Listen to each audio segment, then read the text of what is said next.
It is currently, what's today? Today is, what is today? What is today? It's January 29th, 2026. And I thought I'd sit here and tell you a story.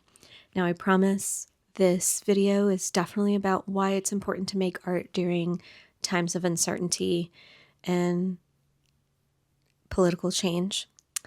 But it all starts off with a story, specifically for me.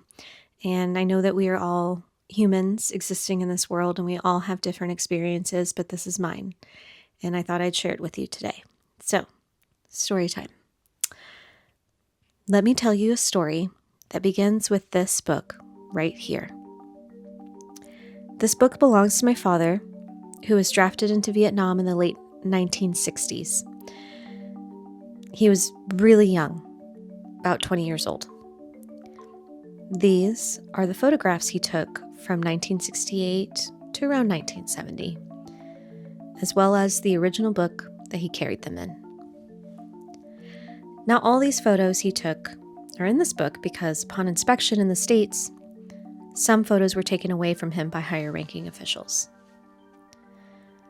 Many children of Vietnam veterans, like myself, that I have come to know over the years, share the same kind of experiences as I do growing up.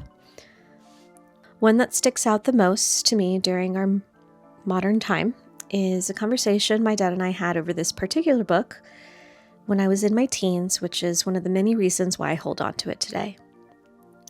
He said, "Don't ever write anything or put anything on the internet that the government can find that they don't want you to see or say."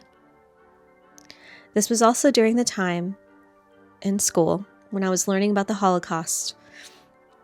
My dad and I had a long conversation about it, and him being the history buff of the family, we were discussing my complete confusion over the atrocities committed by the Nazis during this particular war.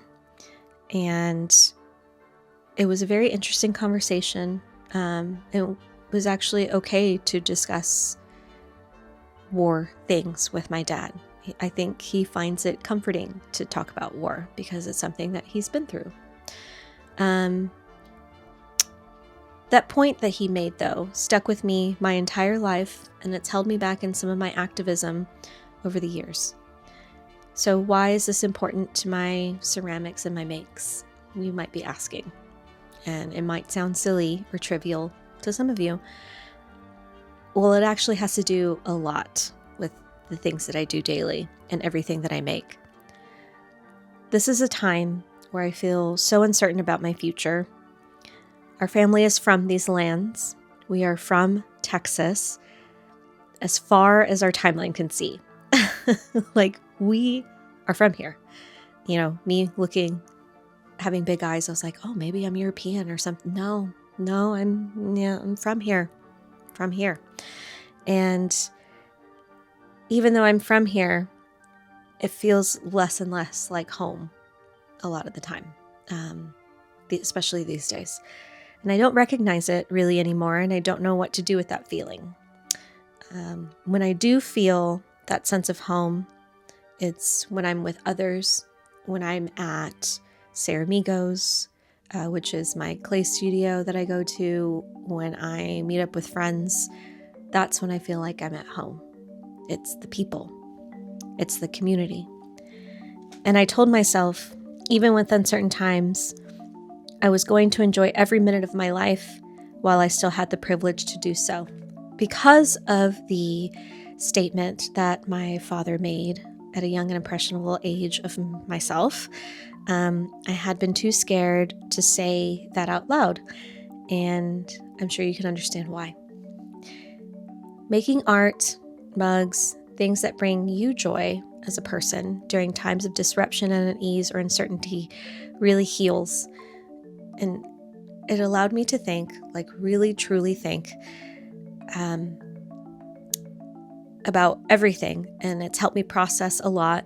And in turn, it turns itself into its own form of resistance through Water, fire, earth, air, ceramics is something my ancestors did on this very land many, many years ago, and it feels right to do. This maker's journey has led me to countless books, museums, and other artists' stories and experiences in their own human condition during their own uncertain times. Making has led me into one place in particular that sticks with me today, particularly now, and it's called Stolpersteine. On my Rhine River cruise with SPJ Retreats, something I looked forward to for 2 whole years, our tour guide in Cologne led us to this particular installation. And what it is are these beautiful stones that memorialize people that were taken from their homes, human beings that were taken from their homes during the Nazi occupation and deported and taken to concentration camps and then later died. And while it's debated amongst people that this installation should not be on the ground and that people step on it, I feel that it's the whole point. It shows you that this was just an ordinary day. You could have missed it happening while you walked on by minutes after it happened, or never noticed it until you really, really looked. And this has stuck with me ever since. Another thing about this installation that I found very impactful is that it was, and specifically in Cologne, it was kind of sparse. Like, it wasn't sparse in the sense that there weren't a lot of them. It was spread out over different neighborhoods, different apartment buildings. It wasn't just like a row of homes or a street that everybody was taken from. This is like a neighborhood where maybe 10 houses down, there was one person that was taken from their home. Maybe 2 houses down from that, there were 3. It was like a cluster, and then it was sparse, and then a cluster and a sparse, just like any other neighborhood. And that really stuck with me. And it's just the simple information of a name and these dates that memorialize these people. And you could see in this young German man who was our tour guide that he understood the importance of it, and the importance of the installation, which is, it's a reminder. I remember he told us it's a reminder of what happened, and that we see it every day, everywhere we go, on our walks, to work, on our way to school, so that we know that we never want this to happen again. Art making, it takes you on many journeys and brings you to many realizations, but also, and most importantly, evolves you as a human being. I have been so scared to say that I am scared. But honestly and truthfully, from my experience right now, you can only stay scared for so long until you get really angry. And until you really, really act. I had a dark thought the other night. I want to be really transparent about this. What did my dad mean by saying this? And was he protecting me? And if he was, which I know he was being protective. But what was he protecting me from? Was it being killed, arrested, assaulted, or trying to keep me safe from disapproving opinions or other people's opinions that might come on the internet or whatever? And the realization that I had was, I will survive most of these, but the death part, well, we all die anyway. So how do you want to go? How do you want to live your life? And for me, I refuse to be a coward.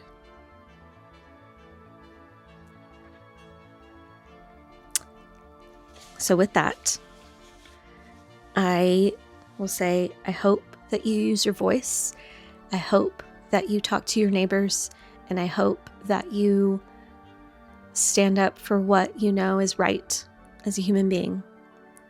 There are things that are happening in the United States specifically that have been happening for a long time, and now they're going on without the rule of law. And it's scary. And it took me a long time to say that I'm scared. It's scary. Show up for your neighbors. Go out, march, protest. Knit the red hat to show your solidarity. Think about what our children's futures will hold. All of these things. They're really important. And for me, making, even if it's a silly fucking mug, and if you're holding the silly fucking mug at your home and you supported a local artist who is actively participating in local activism, and it brings you joy, then good on you. We're all humans. Show some compassion, show some love your neighbor. And that's really all I have to say. I'm going to continue making my silly little things because they're going to last forever. I don't know if you've seen a museum with some ceramics in it. That's just going to last even past my lifetime. So, my nose itches. Oh God. I choose joy, to live my life as long as I can, for as much as I can, with the privilege that I have, and to show love, compassion, and help to my neighbors that need it the most, no matter who they are, no matter where they come from. I'm here to help. If you need to talk to somebody, I am here. I'm here for my community. And let's continue making art that reflects these times, art that reflects your story, art that brings other people joy, art that brings you clarity, art that brings you quiet. Anything is an act of resistance against evil. So with that, I hope you have a great week. I know it's a little dark, but it's reality. And I'm here for you. I hope you have a great week, and I'll see you next time.